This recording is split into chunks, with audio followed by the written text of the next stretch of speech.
ایک واقعہ حضرت ابن عباس کا کتابوں میں لکھا ہے، وہ یہ کہ ایک مرتبہ حضرت ابن عباس کے پاس شہر بصرہ کے چند علماء آئے۔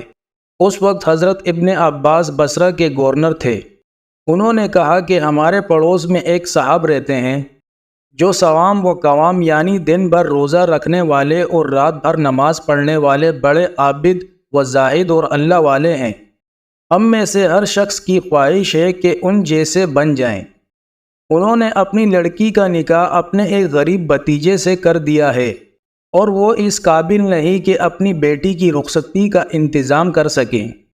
یہ سن کر حضرت ابن عباس ان علماء کو اپنے گھر لے گئے اور ایک صندوق کھول کر ان میں سے درہموں کی 6 تھیلیاں نکالی اور فرمایا کہ یہ لے جاؤ۔ پھر کہنے لگے کہ ٹھہرو، یہ کوئی انصاف کی بات نہیں کہ ہم ایک شخص کی عبادت میں خلل ڈال دیں، لہٰذا مجھے بھی ساتھ لے چلو تاکہ ہم سب اس کی بیٹی کی رخصتی میں اس کی مدد کریں۔